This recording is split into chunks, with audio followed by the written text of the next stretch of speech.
आऊज़ु बिल्लाहि मिनश्शैतानिर्रजीम बिस्मिल्लाहिर्रहमानिर्रहीम व मिन शर्रि हासिदिन इज़ा हसद।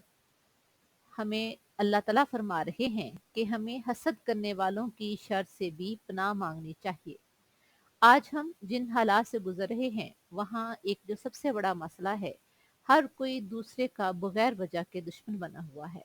और इसकी सबसे बड़ी वजह यह है कि शैतान इंसान को बहकाता है, वो एक दूसरे के खिलाफ करता है।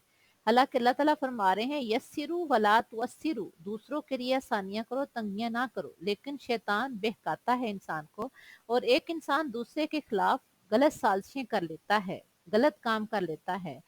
तो हमारे प्यारे पैगंबर सल्लल्लाहु अलैहि वसल्लम ने दुश्मन की शर से महफूज रहने के लिए बेहतरीन वजीफा बताया है।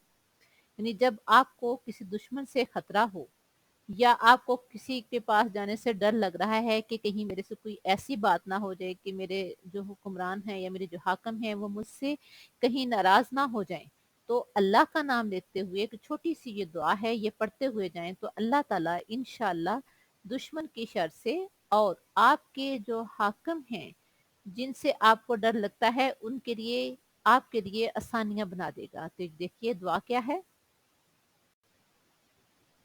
अल्लाहुम्मा इन्ना नजअलुका फी नुहुरिहिम व नऊज़ु बिका मिन शुरूरिहिम। अल्लाहुम्मा इन्ना नजअलुका फी नुहुरिहिम व नऊज़ु बिका मिन शुरूरिहिम। इसका पढ़ने का बेहतरीन तरीका तो ये है कि हम सुबह और शाम 7-7 दफ़ा इसको किसी भी टाइम पढ़ लें, ताकि अल्लाह ताला हमें हर किस्म के दुश्मन की, हर किस्म की शर से महफूज रखे। और लेकिन अगर आपको किसी ऐसी जगह जाना पड़ रहा है, यहाँ आपको डर है कि आपके लिए कोई गलत साजिश ना की जा रही हो, तो वहां जाने से पहले 7 दफा अल्लाहुम्मा इन्ना नजालुका फी नुहुरिहिम व नऊज़ु बिका मिन शुरूरिहिम पढ़ के जाएं।